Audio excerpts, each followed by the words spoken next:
The words "print is dead, the future is digital" have been repeated at museums the last 10 years. Evidently, the French dealer and fair promoter Bruno Tartarin and the London-based collector and writer Michael Diemar don't think so.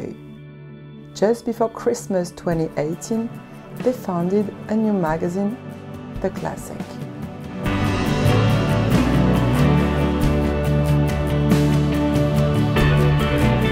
It seems somewhat extravagant to make it a free magazine, but as Tartarin explains, my ambition is to bring new people to the market, as well as rekindle enthusiasm among established collectors. There is no entrance fee at my photos discovery, and I felt that the same spirit should be applied to the magazine. The vision to start a new magazine was not mine, it was Bruno Tartarin's, but he gave me completely free hands with regards to the title and the contents.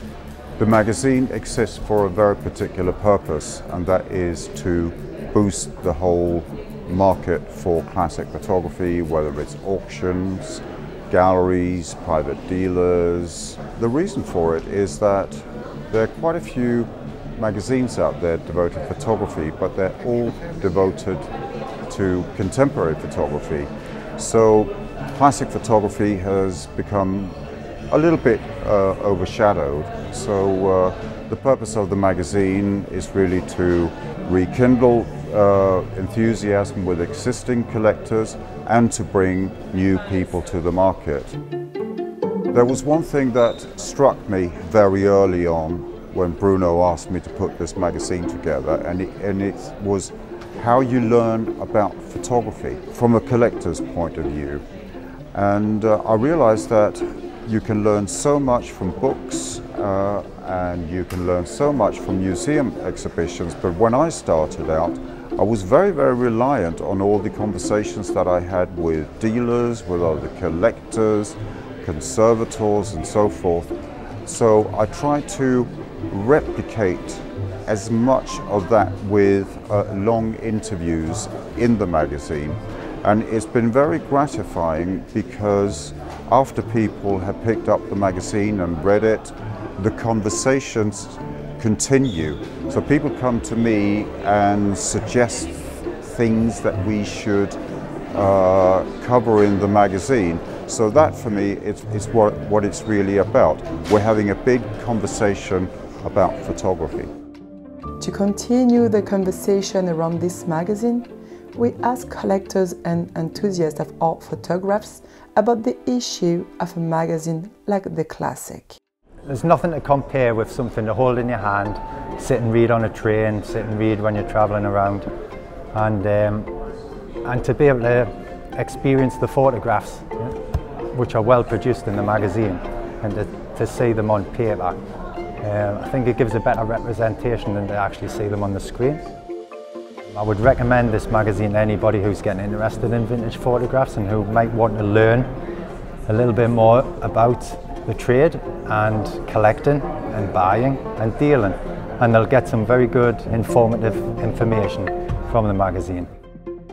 The beginning of photography is extremely important. I'm very glad to see that a new magazine is going to focus on that, because that is the true value of the art. It begins with the people who discover the art, and many of the great masters have been neglected because people find it easier to digest modern social structure photographs. So I'm very happy to see both magazines, fairs, and auctions beginning to focus more on early photography.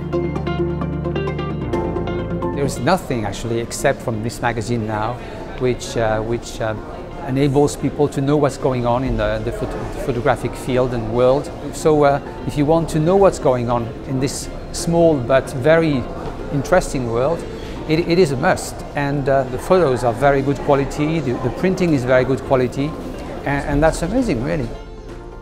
The Classic started out with 4 distributors. At the time of going to press, the list has grown to 21. You will also find The Classic at Paris Photo New York, Photo London, Photos Discovery and Dialogue Vintage Photography Amsterdam.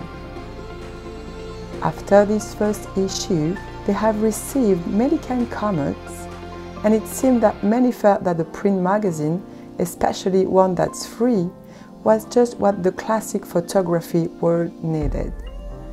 The classic is their little contribution to that world.